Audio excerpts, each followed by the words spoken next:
가난과 절망을 다 이겨내고 나의 꿈을 이룰 수는 없는 걸까?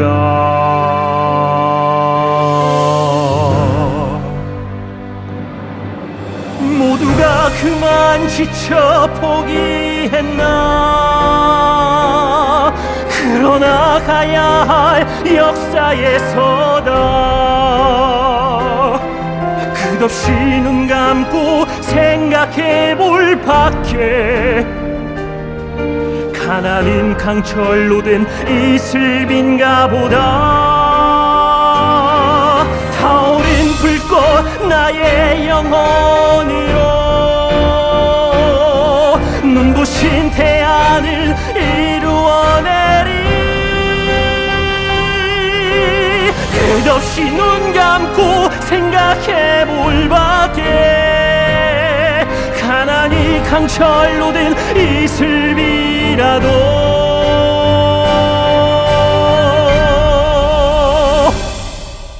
내 영혼을 불태우리라.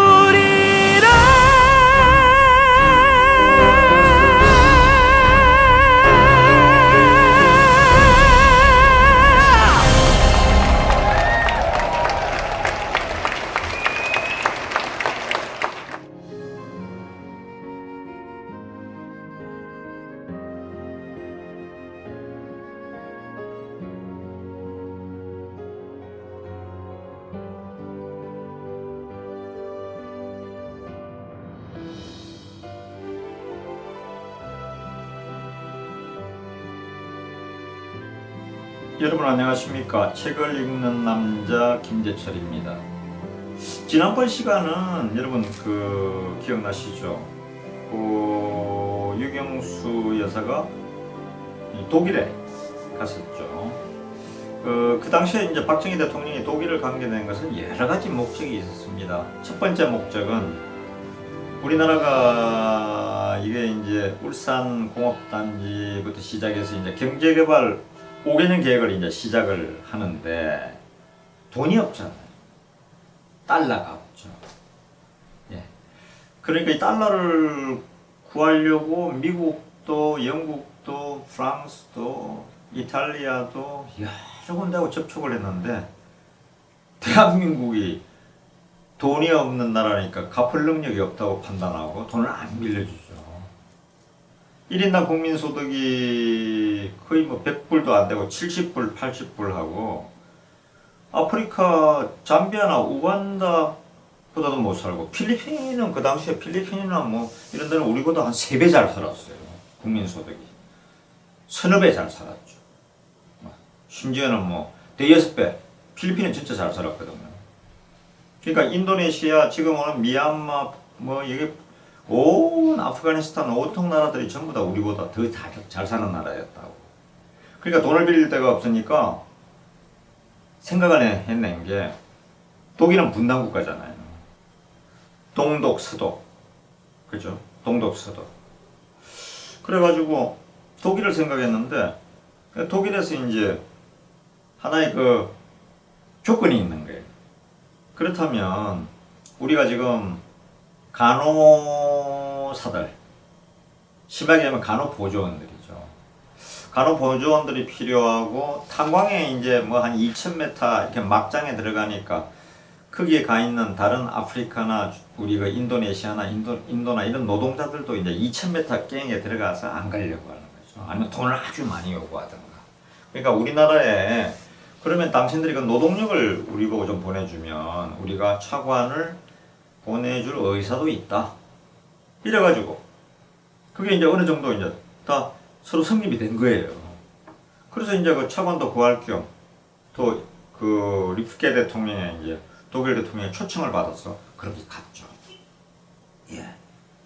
지금도 많은 그 광부보다도 그 간호사도로 떠났던 분들은 지금 경남 남해 같은 데 가면 독일 마을 있잖아요. 거기 많이 사세요. 독일 분들도 와 있고요. 그 부부가 이제 거기 와서 여생을 보내고 있는 거죠. 남쪽 나라에서. 제가 다음에 우리 또 남쪽에 가게 되면은 우리 이상수 PD와 그런 독일 마을에 한번 들려서 그런 그 간호사 분들, 온분들 인터뷰도 한번 또 해보고 이런 식으로 또 진행을 하도록 하겠습니다. 예. 거기 가서 이런 또 유경수 여사의 일대기를 또 낭독하는 것도 의미가 있겠네요. 예. 그러면서 또 필요하면 인터뷰도 좀 넣고 해보겠습니다. 자, 그러면 오늘은 이제 돌아와가지고 귀국 첫 사업으로 이제 돌아와서 양지회를 만들어서 이제 봉사활동에 사회적인 어떤 면에서 장차관부인들, 또 경제계, 언론계, 학계 이런 많은 지도적인 위치에 있는 분들의 그 부인들하고 같이 이제 양지회를 결성해서 진짜 헐벗고 굶주리고 못 사는 우리 그런 우리 그 국민들을 돕기 위해서 동분서주하는 모습, 그걸 좀 소개를 해볼까 합니다. 예.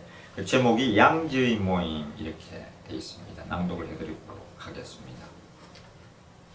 64년 12월 17일 양지회가 발족하게 되었다.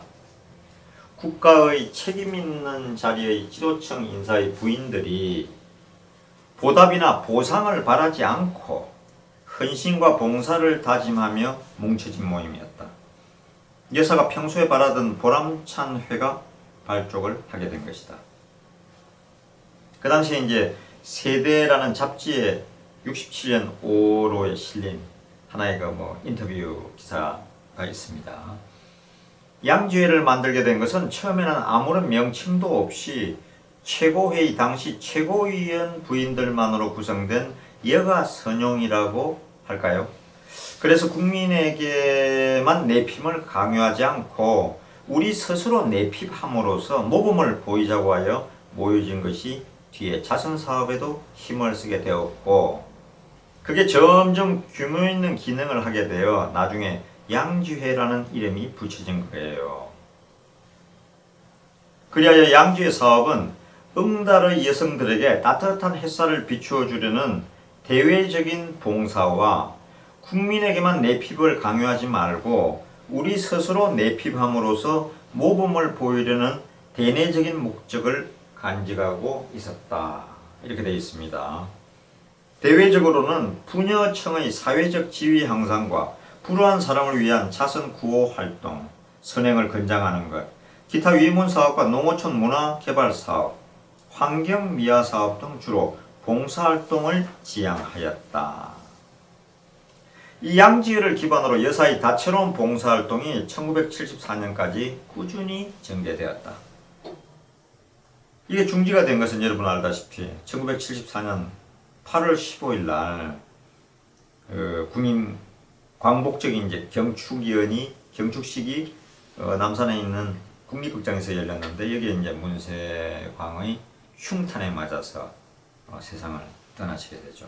그래서 이제 이게 양지회가 그다음부터 이제 그 기능을 잃게 된 것이죠. 12월 20일 양지회관 기공식을 가졌다. 양지회관이라면 회원들을 위한 회관으로 착각하기 쉽다. 그러나 양지회 사업의 하나로서 불우한 여성들을 돕기 위하여 설계되고 건립되는 회관이었다. 1964년 12월 17일 양지회가 발족되기 2달 전의 일이었다. 여사는 지금까지의 봉사활동이나 구호 사업을 공익화하려는 의도에서 그동안 비축해 두었던 봉사기금 200만 원을 서울특별시 당국과 협의하여 동대문구 숭인동 53번지에 양지회관 및 양지회 집을 건설을 한다는 조건으로 시에 기탁하였던 것이었다. 그러나 양지회가 발족됨으로써 이 사업은 양지회의 사업으로 이양 개성되었다. 명칭도 양지회관과 양지회 집으로 불리게 되었다. 그러나 회관의 건립은 양지회에서 맡아 했지만 운영은 서울시에서 하게 되었다. 양지회관은 근로 여성들의 실비 합숙과 직업 보도가 주 목적이었다.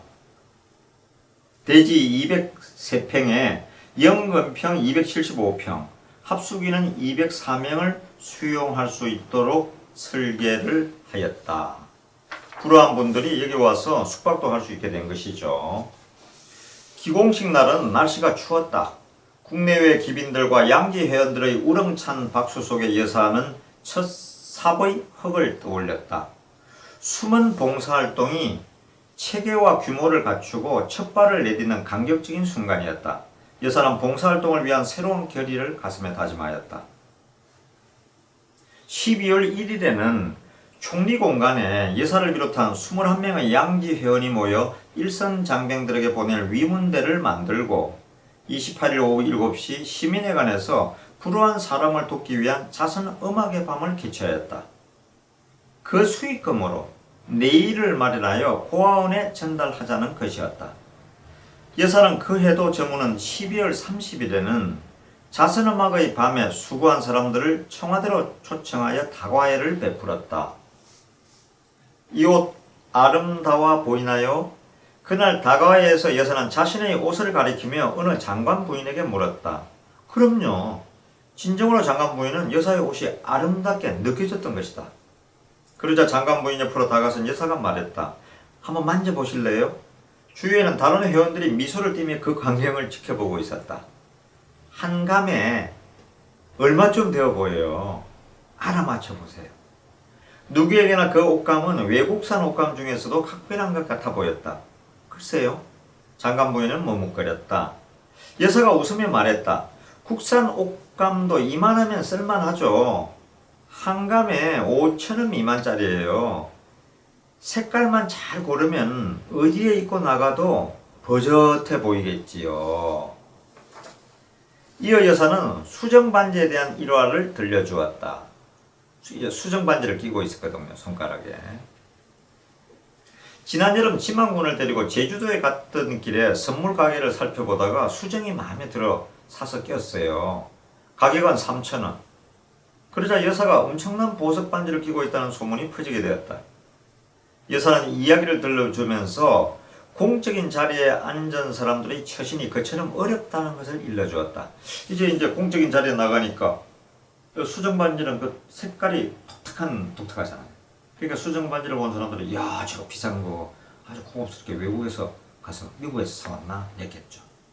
제주도에 가서 3,000원짜리를 샀다는 거 아닙니까? 지금으로 따지면 뭐 제가 정확하게 얼마인지는 모르겠는데 한 5만원짜리가 되는 것 같아요. 물론 이와 같은 화제는 따뜻하게 오가는 대화 속에서 스쳐가는 얘기처럼 자연스럽게 펼쳐졌다. 영부인은 이래라 저래라 시키시는 일이 거의 없었어요. 언제나 슬쩍 스쳐가는 말씀으로 넌지시 일깨워주시는 분이었어요. 그것도 대체로 멀리 둘러가며 이편에서 얼굴 뜨거워지는 일이나 민망한 느낌을 가지는 일이 없도록 세심하게 배려하시며 일러주시는 거예요. 그 후로 옷 이야기가 나오면 듣는 사람은 모두 자기 옷을 살펴보게 되고 반지 이야기가 나오면 자기 경우를 생각하게 되지요. 영부인은 만나 뵈면 배울수록 조심스럽고 커 보이는 느낌을 주시는 분이었어요. 그 일화를 들려주던 날 양지의 회원의 결론이었다. 어느 날 양지의 회원들이 여사에게 다음과 같은 청을 드렸다. 양지의 지표가 될 만한 것을 단적으로 알려주십시오. 우리는 항상 생각하며 배우는 슬기로운 여성이 되자는 거지요. 여성의 말이었다.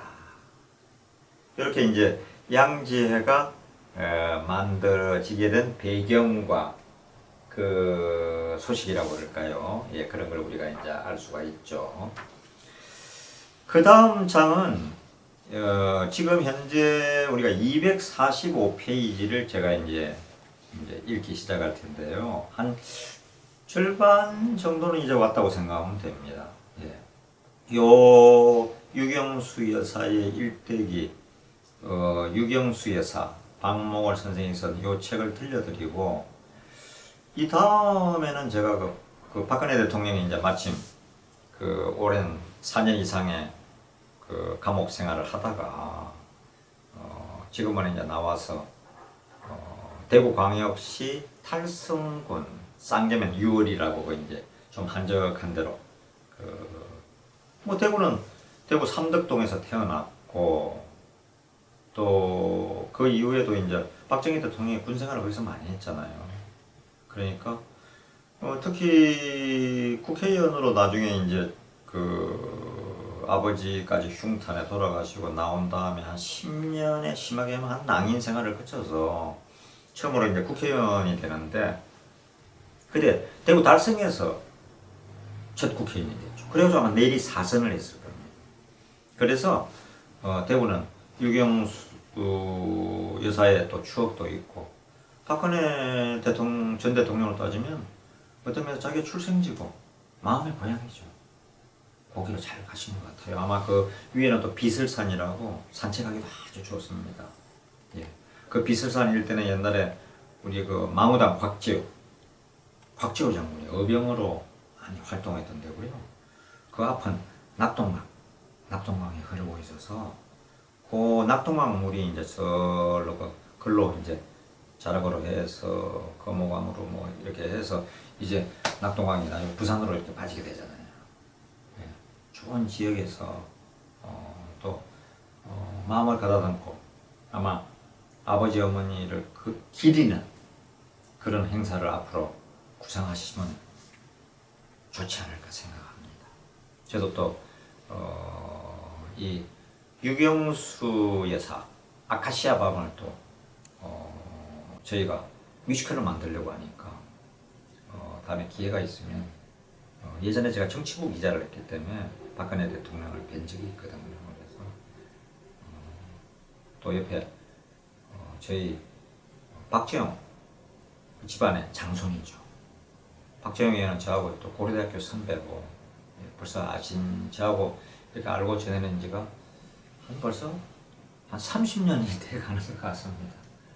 예, 30년은 넘은 것 같은데요. 그래서 이제 또 요즘도 한 번씩 통화도 하고 뵙고 하는데 이런 얘기 같이 상의를 해보도록 하겠습니다. 예, 다음은 대통령 영부인의 일상, 여기에 대해서 또 읽어드리겠습니다. 일하는 해 소제목은 이렇게 되어 있습니다. 구속된 생활 속에서 자기를 익혀나가는 것이 얼마나 고된 일인지 몰라요. 청와대 생활도 한도를 넘긴 1965년 정초 어느 날 여사는 모 주간지 여기자에게 이런 말을 하였다. 자신의 생활에 대한 고달픔과 어려움을 입 밖에 내는 일이 없는 여사인 만큼 이 무심한 한마디의 말이 그 기자의 가슴을 울리게 하였다. 고달픈 일상생활의 연쇄적인 반복 속에서도 여사가 가정의 단란과 아내로서의 행복을 누릴 수 있는 시간은 저녁이나 밤 시간이었다.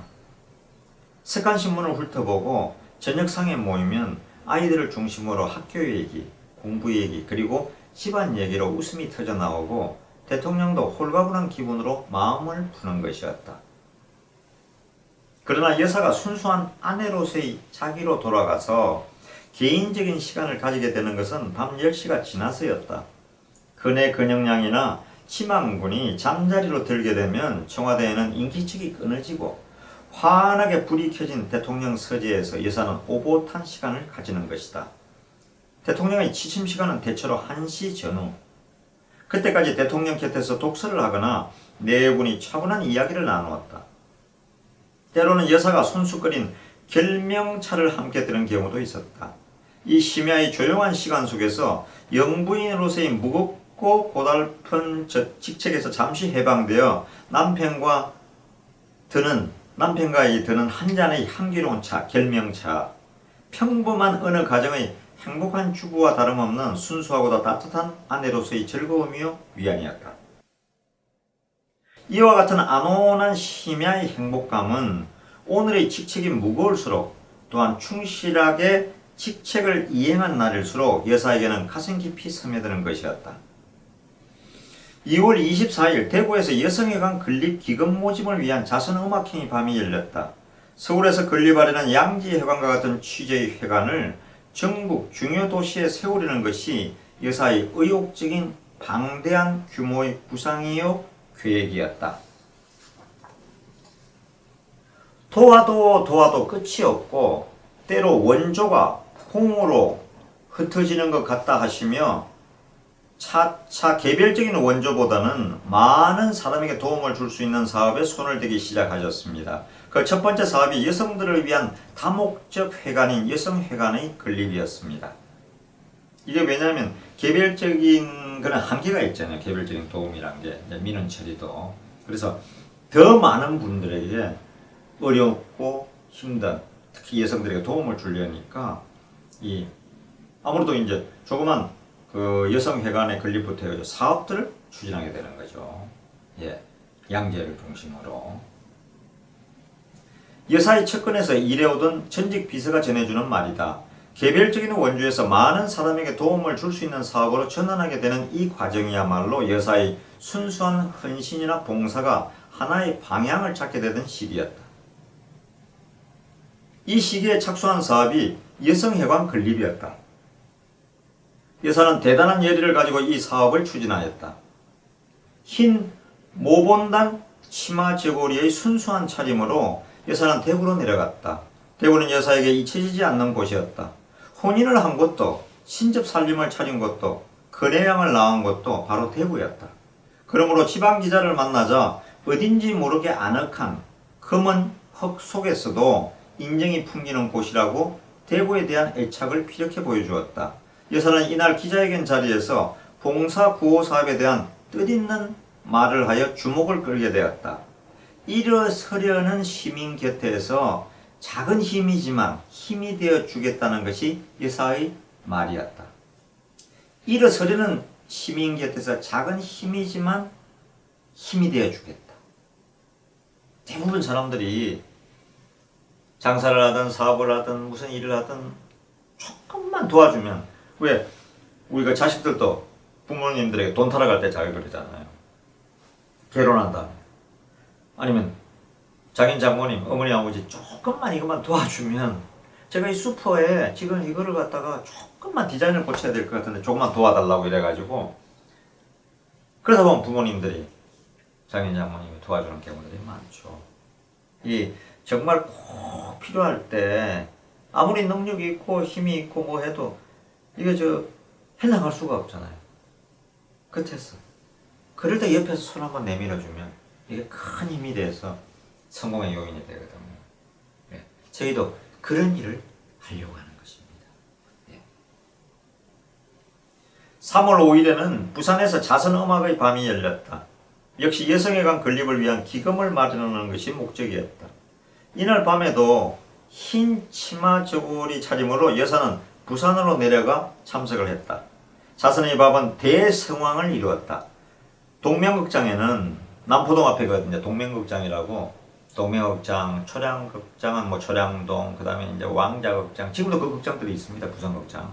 저도 부산에 가면 남포동 가면 요즘은 거기가 이제 부산국제영화제. 거기가 이제 오픈돼 가지고 부산극장, 왕자극장 아직도 있더라고요. 예, 옛날 생각이 솔솔 납니다. 저는 그 옆에 있는 그 근처에 있는 초량국민학교를 다니다가 졸업은 부산 남부민국민학교에서 했거든요. 예, 그런 추억이 있습니다. 동명극장에는 10,000원권, 5,000원권, 1,000원권의 입장권을 팔았으며 초만원을 이룬 관중들은 여사가 등장하자 열띤 박수로 환영하였다. 그날 밤 130만 원의 기금이 모였다. 여사는 서울 양지의 회원들이 보내온 성급 3만 원을 보태어 여성회관 건립에 보태 쓰도록 김현옥 부산시장에게 전달했다. 그 당시에 아마 부산시장이 김현옥 시장이었던 것 같습니다. 예, 기사와도 예전에 많이 되는 분이었죠.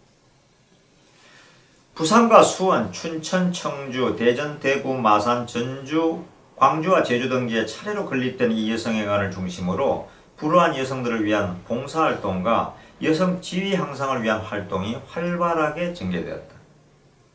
65년 신학기를 맞이하자 지망군이 서울대학교 사범대학 부속국민학교에 입학하였다. 통학거리로 본다면 청와대에서 가까운 곳은 청운국민학교였다. 그럼에도 사범대학 부속국민학교에 입학하게 된 것은 그만한 이유가 있었다. 우리가 내내 청와대에만 살 것도 아니고 대통령직에서 물러나게 되면 신당동 옛집으로 되돌아가서 살아야 하는데, 그러려면 4대 부속국민학교가 역시 가깝지 않아요? 이제 서울대학교, 사범대학, 부속중고등학교가 그쪽에 이제 신당동 쪽에 조금 더 가면 그쪽에 있거든요. 예전에 우리가 이건희, 이건희 삼성 회장이 서울 4대 부속고등학교를 나왔죠. 예, 여기 나온 분들이 많습니다. 아주 명문 중에 명문이었죠. 근데 이 국민학교는 이 국립이니까 누구나 들어가는 학교였죠. 지방고는 이제 여기에 이제 그래야 이제 신당동에 돌아가면은 학교를 골로 넣으려고 했던 거죠. 지방군이 막상 입학을 하게 되자 통학이 문제였다. 자가용차로 내왕하게 된다면 간단한 일이었다. 그러나 그것은 여사의 교육 방침에서 벗어나는 일이었다. 측근에서는 지방군이 어림으로 차를 태워 보내자고 건의하는 사람도 있었다. 여사는 엄하게 거절했다. 자가용으로 내왕하지 않으면 시내버스를 이용할 도리밖에 없었다. 어린 지망군에게 등교 시간의 혼잡한 버스를 이용하게 한다는 것은 여러 가지 면에서 고려하지 않을 수 없는 일이었다. 그때는 저도 생각이 나는데 뭐 버스나 전차를 타면요 아주 가방이, 저는 그 당시에 그 중고등학교를 종암동에서 다녔는데 고려대학교 옆에 있었거든요. 거기서 이제 제가 그 신설동에 있는 대광중고등학교를 나왔는데 걸로 가려면 버스를 타면은 가방이 저 사람들 사이에 끼어 있는 거예요. 그 내리려면 그 가방을 꺼내야 되니까. 그래서 예전에는 지금 기억나는 일들이 어쩌다가 그 여성분들이 악 하고 소리 지르는 때가 많아요. 그러면 왜냐하면 제 가방에 걸렸다기보다 다른 학생들이 많이 내리고 그러니까 그 가방에 그 고리에 스타킹 같은 게 이제 걸려가지고 찢어지는 일들이 있고, 그리고 기억에 그 차장이 있었죠, 여성들이. 그래서 버스가 그냥 S자로 팍팍 움직여요. 그래 이제 한번 오른쪽에서 왼쪽으로 갑자기 탁 사람이 막 밀려 들어가야 이제 사람들을 마저 태우고. 지금도 그 지하철 그런 거 많지 않습니까? 그래서 어떤 데는 그 지하철을 지옥철이라고 그러기도 그러죠. 예. 지금도 뭐 아마 그 신도림역 이런 데가 좀 심하죠. 갈아타는 역이 돼가지고. 그죠? 그렇게 제가 이제 알고 있습니다. 그럼에도 여사는 지망군을 경호실 직원 한 사람을 딸려 시내버스나 전차로 통학하도록 하였다. 비바람이 심하거나 지망군의 등교 시간이 늦어지게 되면 어쩔 수 없이 자동차를 타도록 허용하였다. 그것조차 지망군이 어린 마음에 차를 타고 가려고 일부러 늑장을 부릴 것만 같았다. 그리하여 여사는 경호원에게 몰래 차비를 주어 경호원이 태워주는 것처럼 해서 택시를 이용하도록 하였다. 이와 같은 여사의 교육 방침은 근혜양이나 근영양에게도 마찬가지였다. 근혜양은 성심여중에 입학하게 되자 그곳 기숙사에 들어갔다. 그러나 2학년으로 진급할 무렵 그때는 교사 확장 계획에 따라 기숙사를 폐쇄하게 되었다. 그때 그 성심여중이 원으로에 있었는데, 처음에는 기숙사에 있었는데 기숙사를 확장하다 공사를 하니까 또 이제 청와대에서 천상 학교를 가야 되는 거죠. 그래서 근혜양은 청와대에서 그 효자동을 거쳐 원오료행 전차를 이용하여 통학을 하였다. 이 소문이 전차 차장들 사이에 파다하게 전해졌다. 근혜양을 만나본 일이 없는 그들은 어느 여학생이 대통령 따님일까 궁금해하였다. 소문이 약간 난 모양입니다. 하루는 등교하는 전차 안에서였다. 근혜양의 배지를 본 전차 차장이 다가왔다. 40이 훨씬 넘어 보이는 중년 남자였다. 근혜양을 보고 물었다. 학생, 다니는 학교에 대통령 따님이 다닌다면서? 네, 다녀요. 전차 타고 다닌다던데. 그런가 봐요. 거기선 공부 잘해요? 그런 대로 하나 봐요. 귀엽게 생겼어요? 대통령 따님을 보고 근혜양을 보고 모르니까 묻는 겁니다. 귀엽게 생겼어요? 글쎄요. 키가 얼마만 해요? 저만한 것 같아요. 그래요? 아마 지금 시대 같으면 핸드폰으로 찍어서 카톡을 날리고 막 거의 아마 1억 뷰가 나올 것 같아요. 전 세계에서 보지 않겠습니까? 대통령의 딸이 중학생 전차 타고 이런 대화하는 모습이 찍혔다. 언론사에서 이걸 제보하면 엄청난 특종이 되는 거죠. 예. 그 당시에 이런 지금처럼 핸드폰이 없던 게 참 다행인 것 같습니다. 예. 근혜양과 이게 차장이 나눈 대화입니다. 그 차장은 근혜양을 앞에 두고 상대가 누군지를 몰랐던 것이다. 이 이야기를 학교에서 돌아와 저녁 식탁에서 근혜양이 가족들에게 들려주었다. 온 가족이 한바탕 웃었다. 근혜양은 얼굴이 널리 알려지지 않은 것을 무척 다행스럽게 여기는 눈치였다.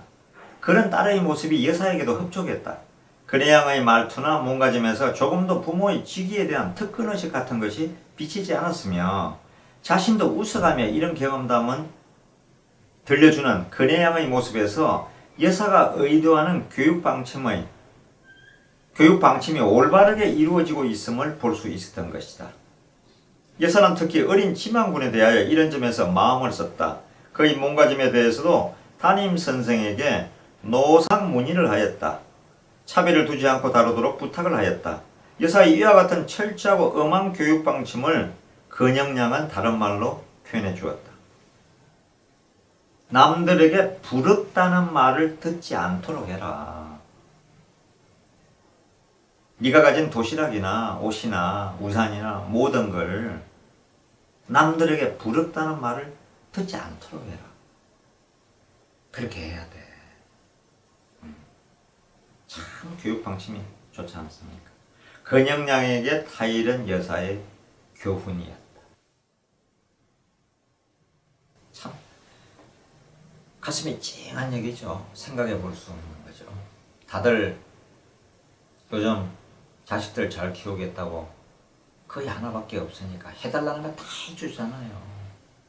저도 이런 내용을 미리 알았더라면 미리 이 책을 예전에 제가 이 책이 76년에 나온 책이니까 읽었더라면 제 자식을 키우는데도 제 집사람과 한 번씩 읽어봤으면 얼마나 큰 도움이 됐겠나는 생각이 듭니다. 지도자, 대통령이 딸과 아들도 이렇게 키우는데 참 본받아야 할 교육 방침이다. 이렇게 해야 반듯하게 자라거든요. 또 이렇게 해서 박근혜 대통령도 지도자가 되었던 거죠. 그러니까 아주 냉정하고 판단도 잘 하잖아요. 물론 우리가 대통령을 결국은 탄핵을 받아서 그런 데는 여성으로서의 한계가 약간은 있고 좀 더 치밀하게 주변 사람들 보살폈어야 하는데 결국은 주변 사람들을 잘못 둬서 대통령이 뜻하지 않게 탄핵을 받아 이렇게 4년 이상을 감옥 생활까지 했던 거죠. 또 언론들이 그렇게 만들어냈고요. 마녀사냥을 해서. 우리나라 언론 참 문제입니다. 저도 언론인 출신입니다만 우리나라 언론 정말 개혁돼야 됩니다. 국민들에게 도움이 되질 않습니다. 그러니까 요즘은 전부 다 MBC나 KBS 이런 공영, 연합 뉴스나 이런 데를 외면하고 YTN을 외면하고 정부의 입김이 들어간 데를 다 외면하잖아요. 시청률이 안 나오잖아요. 믿을 수가 없습니다. 저부터도 믿을 수가 없어요. 그러니까 유튜브를 보고 그러죠. 그렇다고 또 유튜브 다 믿지 마세요. 그냥 3분의 1만 참고로 이렇구나 저렇구나 하는 분위기만 믿어야 됩니다. 저도 항상 제 주변에게 그런 얘기를 많이 합니다. 음하고 정숙한 청와대의 규칙적인 생활 속에 천진스러운 익살과 재롱과 장난으로 분위기를 부드럽게 해주던 지망군이 국민학교에 입학을 하게 될 무렵부터 달라지기 시작하였다. 국민대학 부속 유치원에 다닐 때는 친구를 만나면 장소를 가리지 않고 레슬링 선수의 흉내를 내고 청와대 안에서 딱총이나 활쏘기를 하며 비서나 경호원을 만나는 대로 말타기를 하자고 조르던 지망군이었다.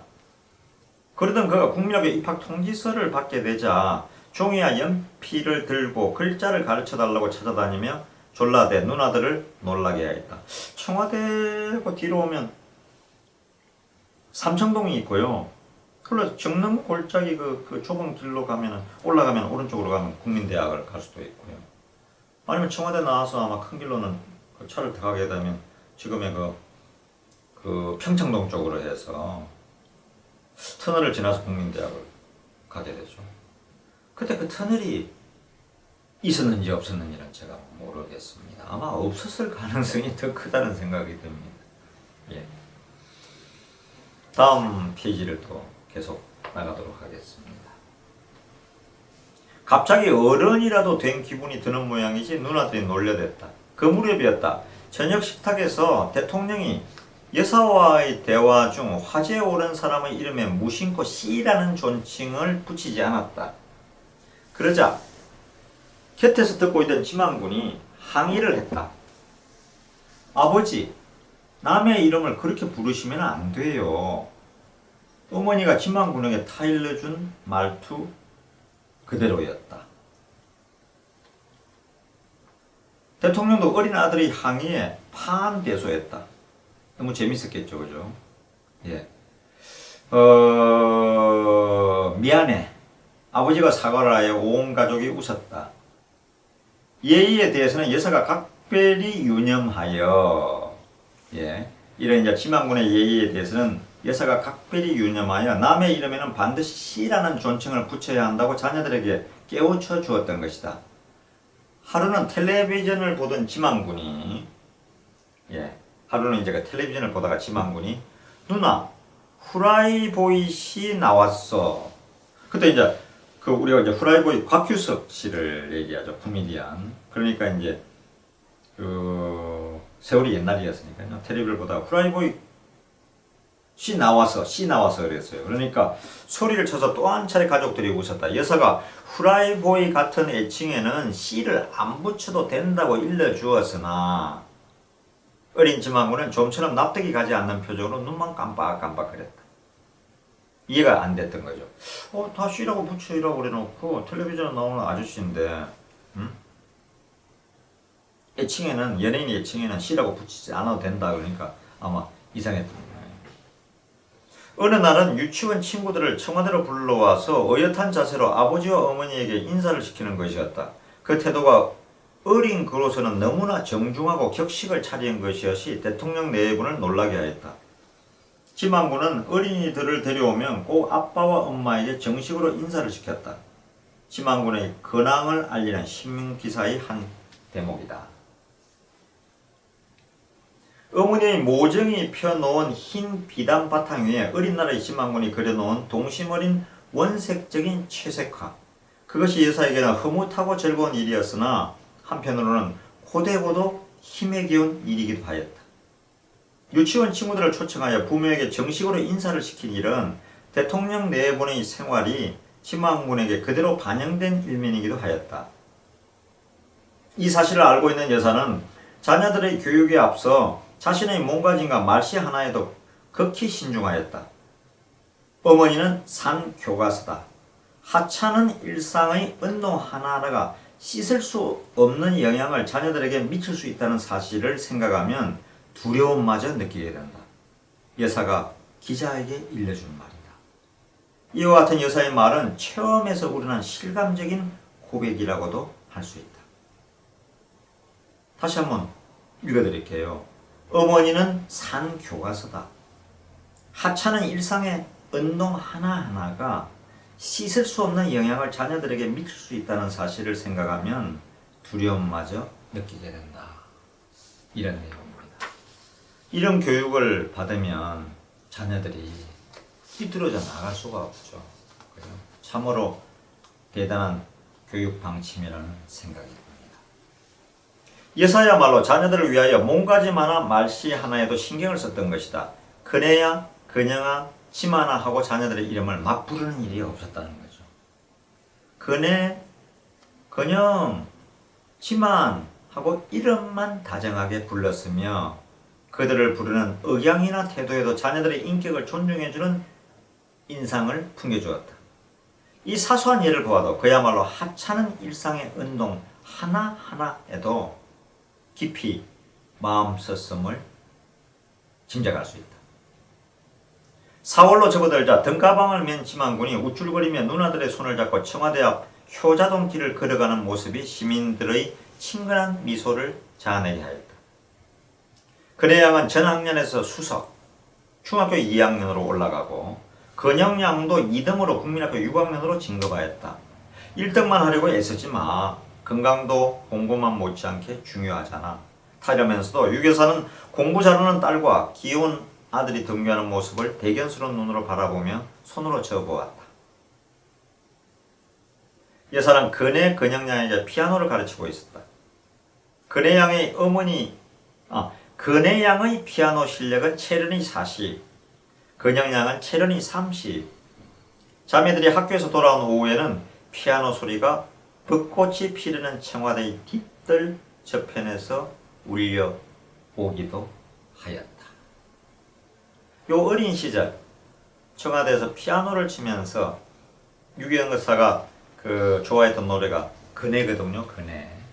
그네나 박정희 대통령이 좋아했던 노래 황성예터, 이런 즐거운 노래 시간, 이것도 뮤지컬의 한막으로 표현하면 재밌겠다 하는 생각이 듭니다.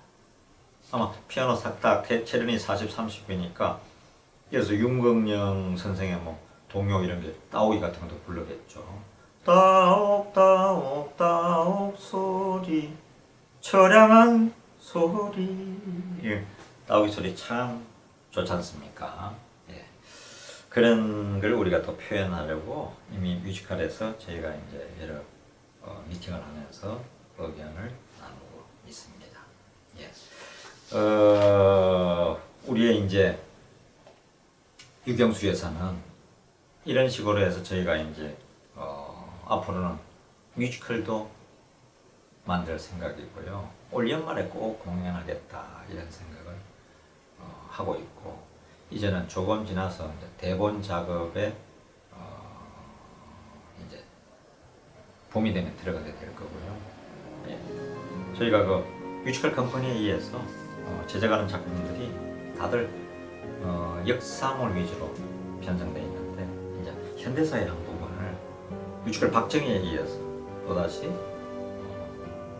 퍼스트 레이디 유경수 아카시아 마을로 표현을 해서, 이제 4월 5월이 되면 이제 아카시아가 5월이 또 피겠죠.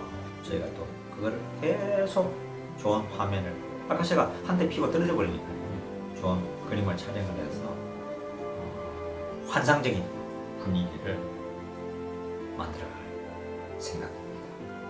예. 다음 시간에 또 낭독을 계속해 드리겠습니다. 고맙습니다.